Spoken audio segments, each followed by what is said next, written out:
Who is Dominic Ongwen?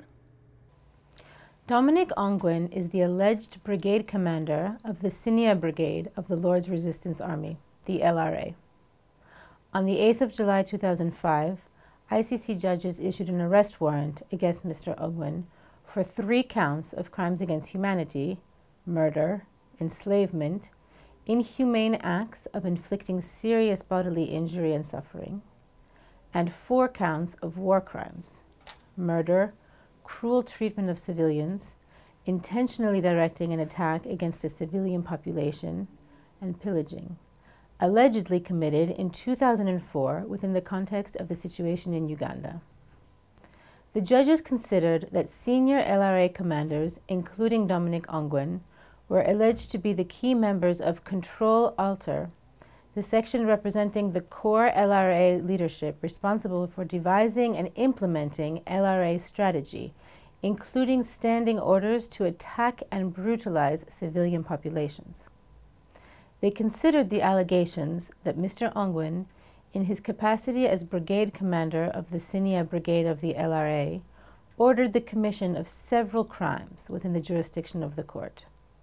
On the same day, ICC warrants of arrest were also issued against other commanders of the LRA for the commission of crimes against humanity and war crimes, namely for Joseph Kony, Vincent Otti, Raska Lukuya, and Okot Odhiambo.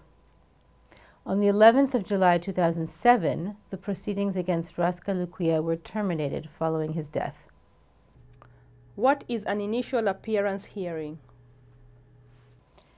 The suspect's first appearance before the court takes place shortly after his arrival in The Hague. During the first appearance, the pretrial chamber confirms the identity of the suspect, ensures that the suspect understands the charges, confirms that the suspect fully understands the language in which the proceedings will be conducted, and sets a date to begin the confirmation of charges hearing. From this moment, the suspect will enjoy rights as recognized in the Rome Statute, including the right to have adequate time and facilities for the preparation of his defense and to have the assistance of a counsel without payment if he lacks sufficient means to pay for it. During the initial appearance hearing, the judges set the date for the confirmation of charges hearing. Mr. Ongwen appeared before Judge Ekaterina Trendafilova as single judge. The date for the commencement of the confirmation of charges hearing is set for 24th August 2015. What will happen after the initial appearance hearing takes place? After the initial appearance hearing, the pretrial chamber will start the process leading to the confirmation of charges hearing, which Judge Trendafilova provisionally scheduled to commence on the 24th of August 2015. After the initial appearance, the process of disclosure of evidence will start. During this process, the prosecutor will have to provide to the defense teams the evidence she has collected during her investigation and which will be presented to the judges during the confirmation of charges hearings. As indicated by the Rome Statute, the prosecutor also has a duty to disclose exonerating information or materials to a suspect. This is material that in any way tends to suggest the suspect's innocence or mitigate his guilt, or which may affect the credibility of the prosecution's evidence. In addition, the Rome Statute contains provisions which enable victims to participate in all stages of the proceedings before the ICC. Victims have the possibility to present their views and observations before the court. The judges decide on the timing and manner of the participation of victims at the confirmation of charges stage. At the confirmation of charges hearing, which is not a trial but a pretrial hearing, the prosecution must present sufficient evidence for the case to go to trial. The suspect's defense may object to the charges, challenge the prosecution's evidence, and also present evidence. What rights do suspects have?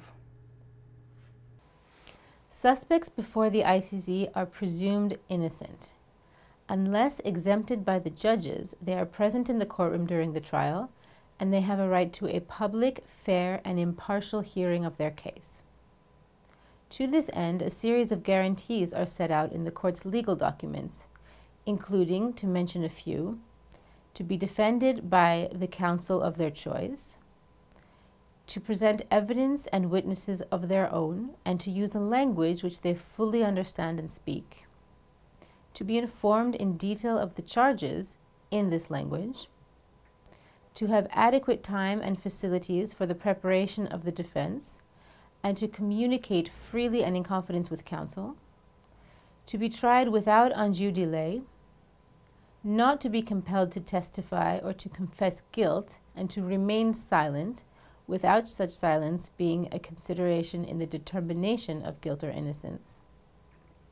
To have the prosecutor disclose to the defense evidence in her possession or control which she believes shows or tends to show the innocence of the suspects, or to mitigate his guilt, or which may affect the prosecution's case. As provided for in the Rome Statute, a single judge of the pretrial chamber may exercise the functions provided for in the statute, except for specific orders or rulings that are mentioned in the statute. For example, the confirmation of charges hearing. What are the conditions at the detention center in The Hague? The ICC detention center is located within a Dutch prison complex in Scheveningen, on the outskirts of The Hague in the Netherlands. It functions to hold in safe, secure, and humane custody those persons detained under the authority of the ICC. The detention center operates in conformity with the highest international human rights standards for the treatment of detainees, such as the United Nations Standard Minimum Rules. An independent inspecting authority conducts regular and unannounced inspections of the center in order to examine how detainees are being held and treated. Detained persons are presumed innocent until proven guilty. If convicted of crimes under the jurisdiction of the ICC, they do not serve their sentences at the ICC detention center, as it is not a facility made for the purposes of managing a regime of convicted prisoners. They are transferred to a prison outside of the Netherlands to serve their time, subject to an agreement between the ICC and the state of enforcement. How can victims participate in the proceedings? If the court considers it appropriate, victims may present their point of view directly to the judges at various stages of the proceedings. Such participation is generally through a legal representative, that is a lawyer, who presents their views and concerns to the court, since criminal proceedings are quite complex. The ICC charges no fees for the victims' applications to participate. The participation of victims gives them the opportunity to present their views and concerns to the judges. It is independent from reparations requests. Reparations are examined by the court only if the accused is found guilty after the trial. A victim, even if he or she has not participated in the proceedings, may make a separate application for reparations.